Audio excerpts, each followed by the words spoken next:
The video you were in were very special. Tell us a bit about it. It was called New Voices, and a group of us just spoke about the various things that we believe are happening now, that are movements that have caught fire and that inspire a lot of hope for people, not only in this industry, but I think everywhere in the country and the world.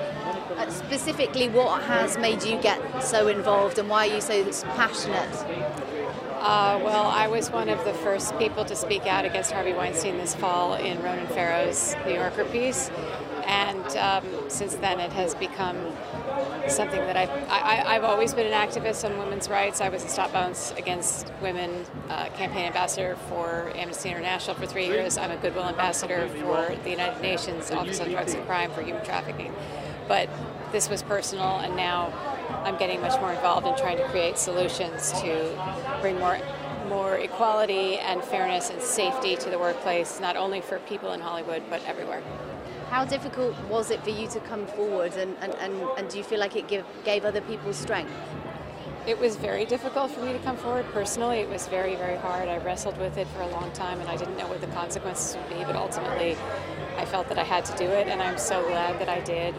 I do feel that the more of us that came out, the more strength it's given to other people who have been victims of sexual misconduct, harassment, or assault or abuse.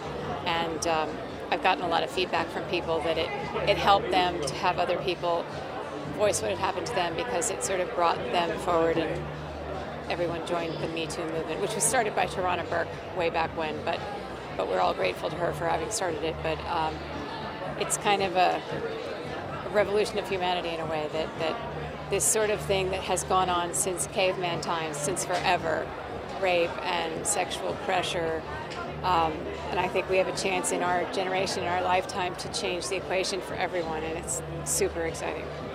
And do you think that the Oscars set the right tone this evening? Do you think there was enough politics, enough of the issues we discussed?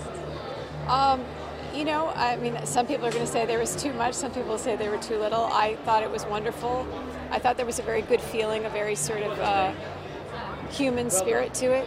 It didn't have too much of a highbrow, impossible aesthetic. It felt more real and fun, and something about when Jimmy Kimmel went into the other audience and, you know, everybody gave treats to the people there and surprised them. I don't know, I think it had a very lovely, warm feeling to it, and very inclusive, a lot of diversity. I think the awards were sort of spread around to different movies. It wasn't all one movie, but I was so happy for Guillermo del Toro, my dear friend. I was so proud of him and so happy for him. I'm so grateful. Thank you so much for your time. Thank you. Good night. It was brilliant. Thank you.